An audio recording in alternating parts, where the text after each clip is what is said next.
अस्सलाम वालेकुम student, today we are going to discuss the 5 chapter of biology class 9 और उसमें हम देखने जा रहे हैं सिग्निफिकेंट ऑफ माइटोसिस क्या होता है। उसमें 3 सिग्निफिकेंट हमने डिस्कस कर लिया। अब फर्दर वो कहते हैं सेक्सुअल रिप्रोडक्शन के अंदर भी माइटोसिस का एक रोल होता है। सम ऑर्गेनिज्म वो कहते हैं कुछ जानदार ऐसे होते हैं produce genetically they are offspring through the sexual reproduction. वो कहते हैं कुछ जानदार ऐसे होते हैं जो जेनेटिकली तौर पर अपने जीन्स के थ्रू सिमिलर अपने जैसे जो है ना नए जानदार अपने जैसे बच्चे पैदा करते हैं। इसको सेक्सुअल रिप्रोडक्शन कहते हैं के थ्रू कहते हैं। माइटोसिस इज़ अ मीन, इसका मकसद क्या है ऑफ ए सेक्सुअल रिप्रोडक्शन। इसमें 2 टाइप ऑफ सेक्सुअल रिप्रोडक्शन होती है। इसका क्या सेक्सुअल रिप्रोडक्शन में वो कहते हैं for example hydra reproduction is a sexual by budding. इसमें हाइड्रा रिप्रोडक्शन एक सेक्सुअल के थ्रू उसकी बडिंग हुई है, यानी कि एक से दूसरा पौधा बना है। The cell at the surface of hydra, वो सेल जो कि हाइड्रा की सरफेस पे होता है, सतह पे होता है। हाइड्रो अंडर गो कहते हैं mitosis is a form is called bud. वो कहते हैं कि उससे एक बड बनती है, उसकी एक शाख बनती है। Mitosis continue the cell of bud and grows into a new और इंडिविजुअल। माइटोसिस क्या करेगा, एक कॉन्टीन्यूसली मुसलसल सेल की नई बड बनाएगा, नई शाख बनाएगा उसकी, और ग्रो करेगा उसको नए जानदार की शक्ल में, यानी कि एक पौधे से दूसरे पौधे का बनना। ये प्लांट के अंदर जो सेक्सुअल रिप्रोडक्शन होती है ये भी माइटोसिस के थ्रू होती है। The same division happen during the asexual reproduction.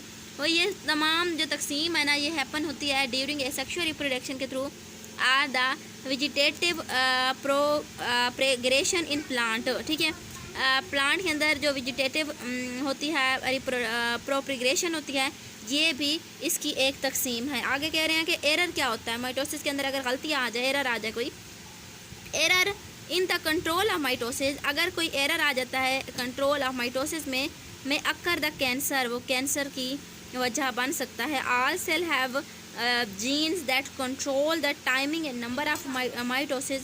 वो कहते हैं जितने भी सेल हैं उनके जीन्स होते हैं, उनकी टाइमिंग होती है ताकि उनको नंबर ऑफ माइटोसिस कंट्रोल कर सकें। सम टाइम वो कहते हैं mutation occur in the genes and cell continues to divide. बाज़ औक़ात क्या होता है कि म्यूटेशन जो होती है वो अकर हो जाती है, पैदा हो जाती है, और जीन जो होते हैं वो सेल में कंटिन्यूसली तौर पर डिवीजन करते रहते हैं। It's result in grow of the abnormal. इससे क्या होता है, अबनॉर्मल सेल पैदा होते हैं जिसको ट्यूमर्स कहा जाता है। But if the invade other tissues, अगर दूसरे टिश्यूज़ को इन्वेड करता है, दे आर कॉल्ड द मालिग्नेंट, जो कि क्या हो जाएगा ट्यूमर एंड देयर सेल।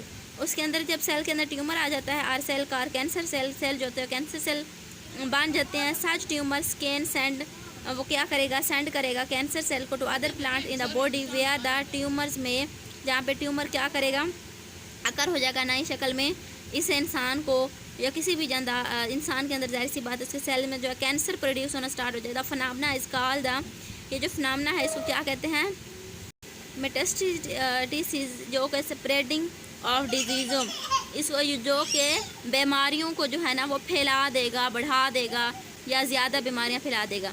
तो इस तरह से एरर ऑफ माइटोसिस भी एक बहुत ही ख़तरनाक चीज़ है कह सकते हैं, क्योंकि होता क्या है कि सेल डिवीजन होती रहती है जिससे ट्यूमर्स बनना स्टार्ट हो जाता है, अबनॉर्मल सेल बनना स्टार्ट होते हैं, और वो अबनॉर्मल सेल जो है ना कैंसर प्रोड्यूस करना स्टार्ट हो जाते हैं। आई होप सो कि आपको जो है ना सिग्निफिकेंट ऑफ माइटोसिस की समझ आ गई होगी और उसके एरर की भी समझ आ गई है। तो मिलते हैं किसी और टॉपिक के साथ, तब तक के लिए अल्लाह हाफ़िज़।